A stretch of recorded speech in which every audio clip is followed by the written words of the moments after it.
All right, good afternoon, everyone. Can you guys all hear me well?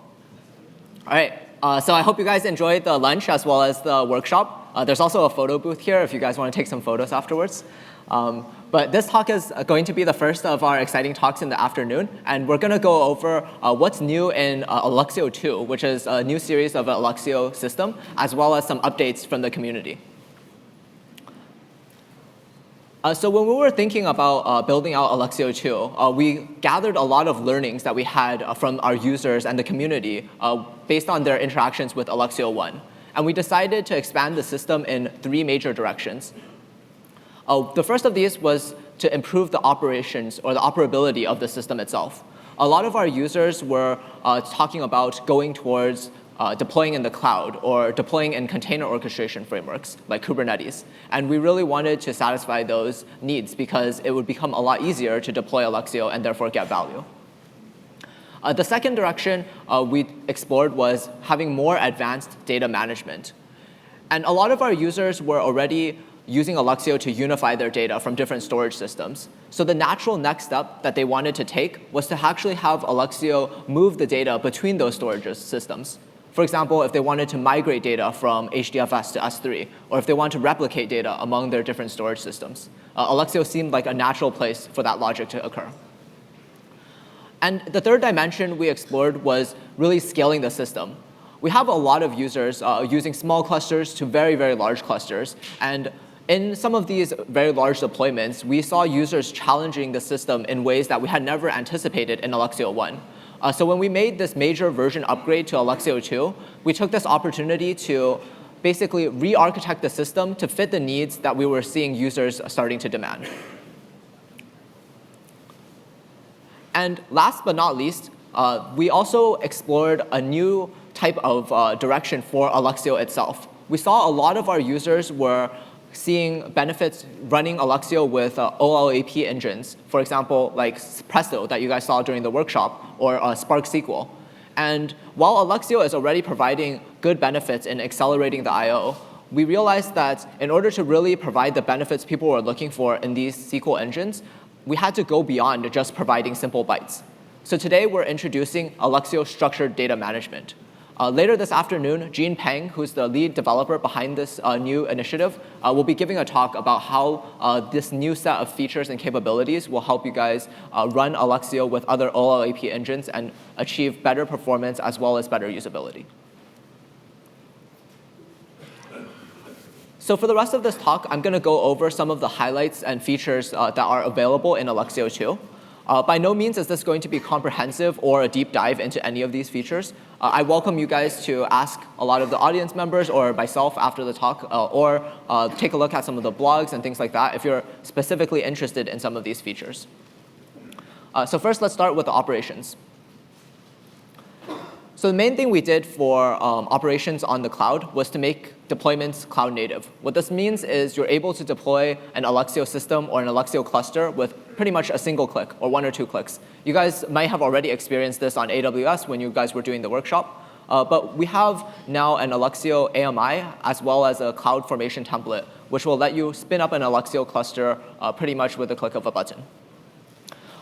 Amazon also has something called EMR, which is their way of running compute in the cloud. And as mentioned in the previous workshop, it's really good to co-locate Alluxio with your compute framework in order to get more performance. And for that, we have an integration with Amazon EMR in order to have a script which will launch Alluxio with your nodes co-located. So you can see in this picture, Alluxio will be deployed next to Spark and will accelerate the data access. So as you guys know, Amazon isn't the only cloud. And for the other clouds, we've also done very close integrations with. For example, for the Google Cloud, we integrated with their Dataproc, which is equivalent to EMR. And it works in a very similar fashion.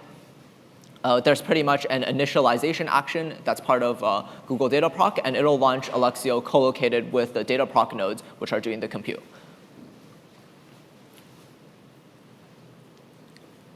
All right, so aside from cloud deployments, another type of deployment that users really wanted was deployment in containers or with container orchestration frameworks, specifically Kubernetes. So Kubernetes is pretty much used in on-prem as well as in cloud. And they provide several different ways to integrate applications with the Kubernetes framework.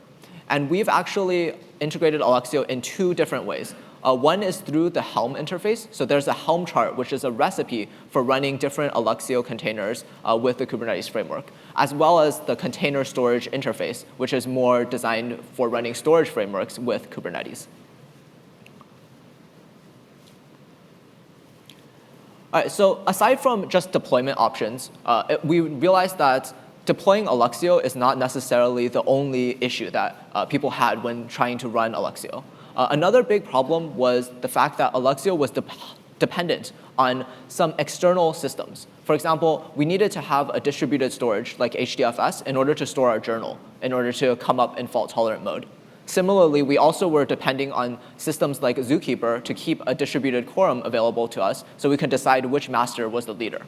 And these technologies, while mature, were sometimes infeasible for users to deploy in their environment. So as a result, in Alluxio 2, we went out with the goal of running only Alluxio services. So now in Alluxio 2, all you really need are a quorum of Alluxio masters. So you'll have one leader master and then some standby masters. And in order to do distributed consensus, we leverage the raft algorithm in order to decide among these masters what's the kind of agreed upon state.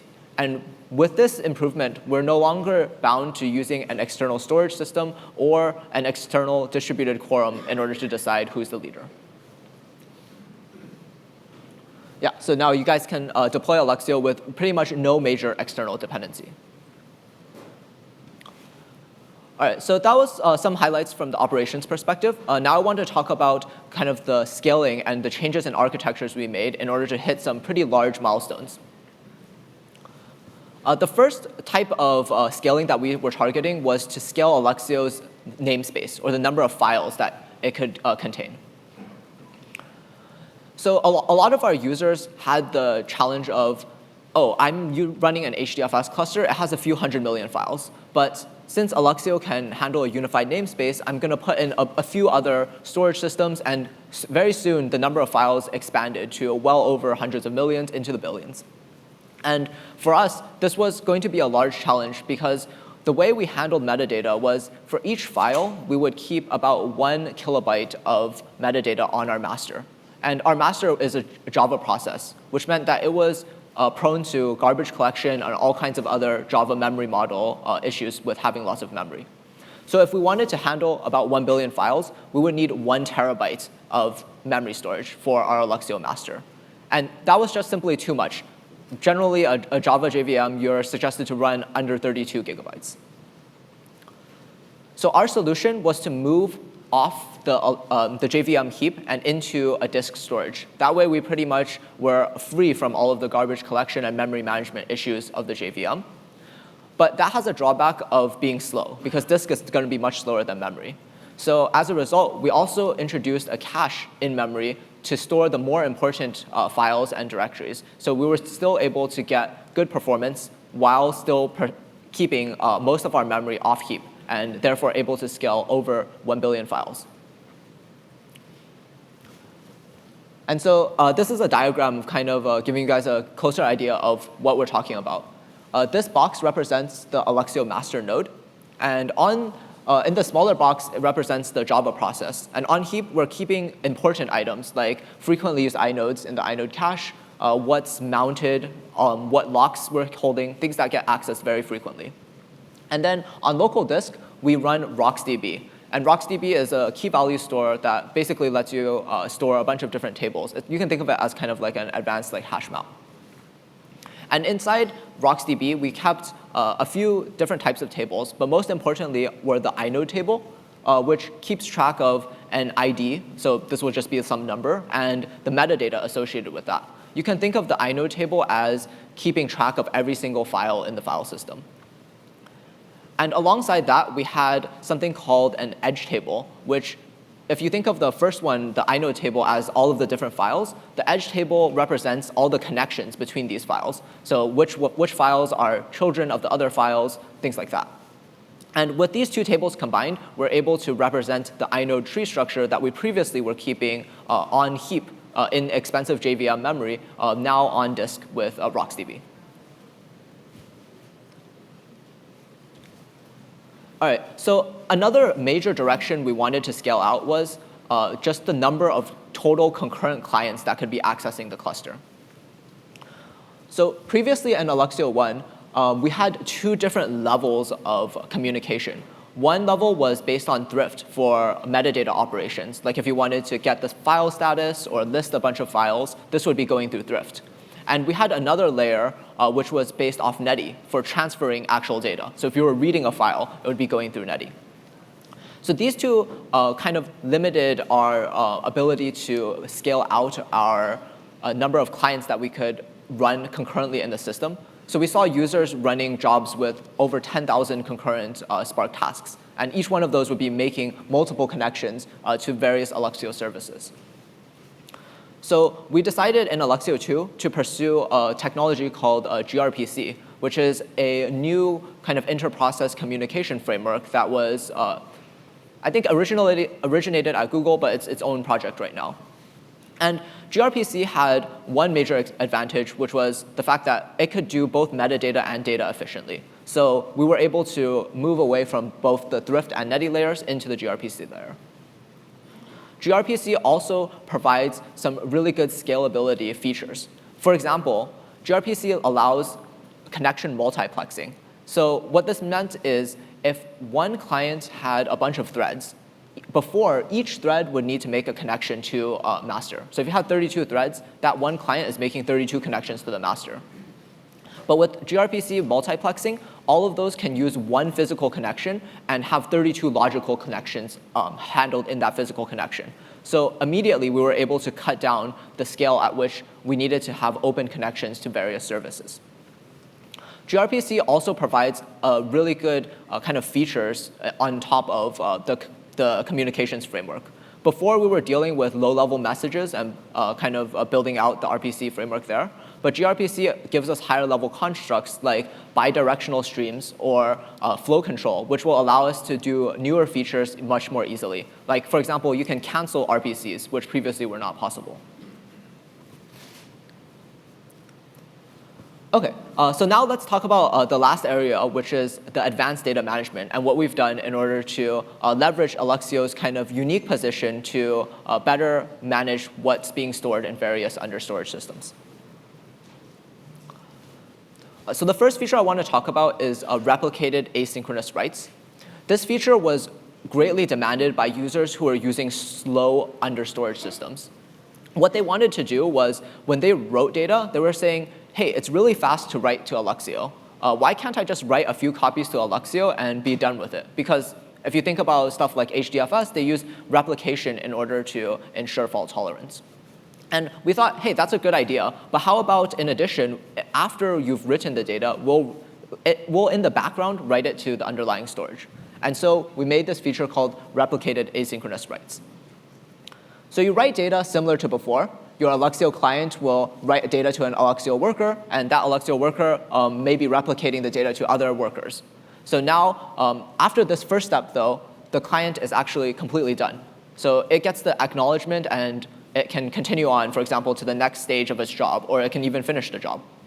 And then, if after a period of time we feel that this data is still valuable, we'll asynchronously write it to the understorage system. So this takes writing to the slow understorage off of the critical path. And also, as a benefit, a lot of the times users have temporary files that they don't actually need to persist to the underlying storage, or they delete those files afterwards. And if they delete those or get rid of them before this period of time, you actually don't incur any cost of writing to the underlying storage. So this basically allows fast and reliable writes through Alluxio. And then if you really do need to persist the data, Alluxio will take care of persisting it in the background. So another feature that was requested by users was the ability to manage data between different underlying storage systems.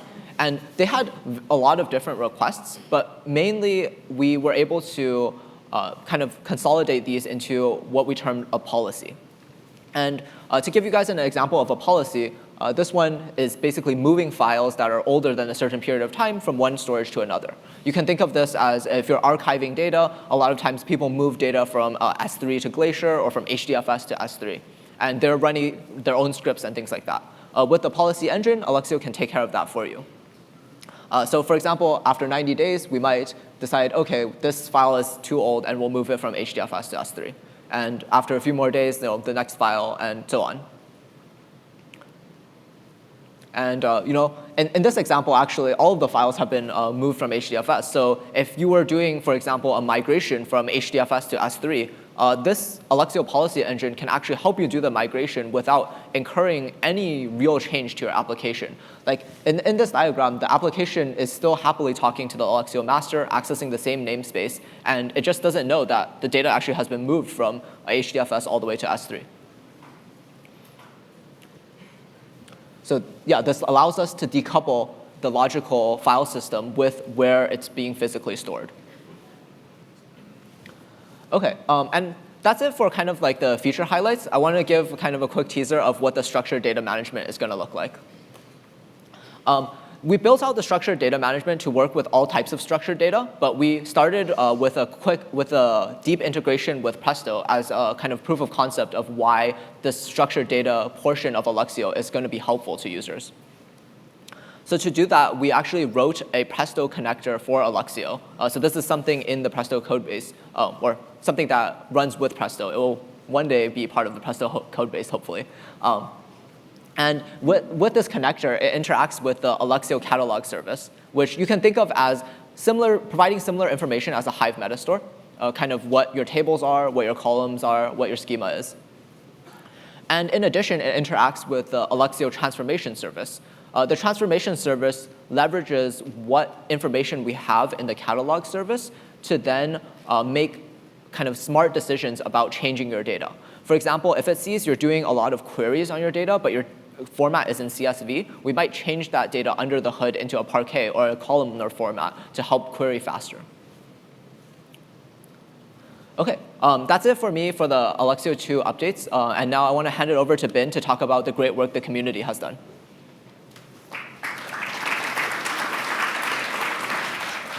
Thanks. Good afternoon, everyone. I'm glad to be sharing some latest exciting community updates. And so before we go to a lot of details like latest development advancements for the community, I want to go back a little bit to the history, talking about in the early days what Alluxio is. So Alluxio in the early days is actually a PhD research project called Taikyang from UC Berkeley AMP Lab. So this project was led by Haoyuan Li, the creator of Alluxio, but also the CTO of the company. And at that time, the research goal is to study how we can efficiently manage the in-memory and off-heap distributed storage engine for Spark. But later on, this project was open sourced in about 2013 and licensed under Apache 2.0. So the team is making the system more like a general purpose file system, not just working with Spark, but also with all the other frameworks, including Presto, MapReduce, Hive, or even the latest trendy machine learning frameworks like TensorFlow or PyTorch.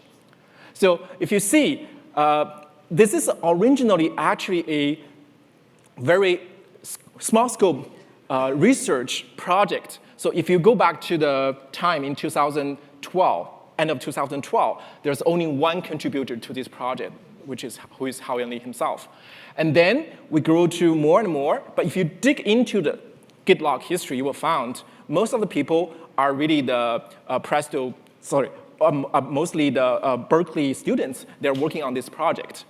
And then we are seeing more and more people joining this community. This is a total number of contributors along the way for each different release. And in the latest 2.1 release, we have more than 1,000 contributors, GitHub contributors. And this is really, really a strong growth for the community. And also, as a part of the strong growth, we see a lot of collaboration, very active collaboration between Alluxio with the other ecosystem components and also with different companies contributing back to this project. For example, as mentioned by Calvin, we have this deeper integration with Presto, and there's a lot of help from the Presto creators and gave us a lot of good suggestions how to implement this.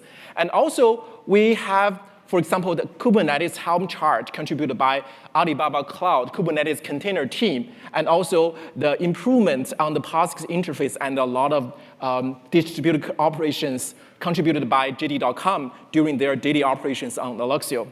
And besides, we also see a lot of organic contribution from individual contributors joining this community. Like, for example, one example is the CSI, which is Kubernetes Container Storage Interface Implementation, contributed by the GitHub user called Mingfang.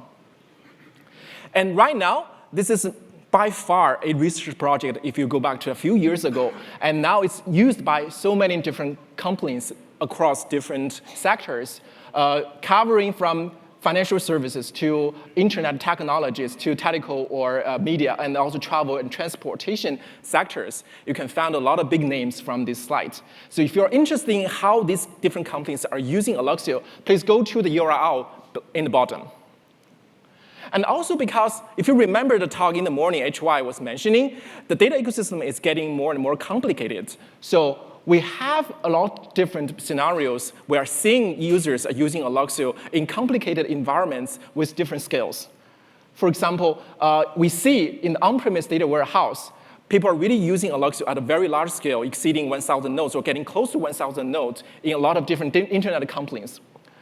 And also, because a lot of companies are adopting the cloud storage, we see different companies using Alluxio in the single cloud environment as maybe a cloud storage caching system. And latest advancements in the cloud adoption, for a lot of established companies, they are going through the hybrid cloud use cases. So we also see different companies adopting Alluxio in that different environment. So basically, we're seeing Alluxio is being adopted by different companies, different sectors, and for different environments at different scales. And we also, the core team is also promoting Alluxio with people all over the world. So we start to see a lot of different open source community events happening all across the world in different cities, like in New York, Beijing, Seattle, and Austin. So a lot of these kind of events are happening organically. So basically, users are grouping up together to share their use cases. So if you have any good idea, good stories about using Alluxio, feel free to reach out to me, and we will make it happen. And we're also launching a latest experiment of global online meetup series. So basically, we invite users to share their use story and use this online meetup platform to share to a broader technical audience. And we have already been running this for a few months, getting very good results. This is my last slide. So basically, you're welcome to join the community. And you can see there are different channels. There are Slack channel, and there are the meetup. You can find the different events near the city you are. Well, I guess most of the people here are from the Bay Area meetup. So, and also, if you can read Chinese, you can also follow the WeChat public account group. So that concludes my talk. Any question? OK, thanks.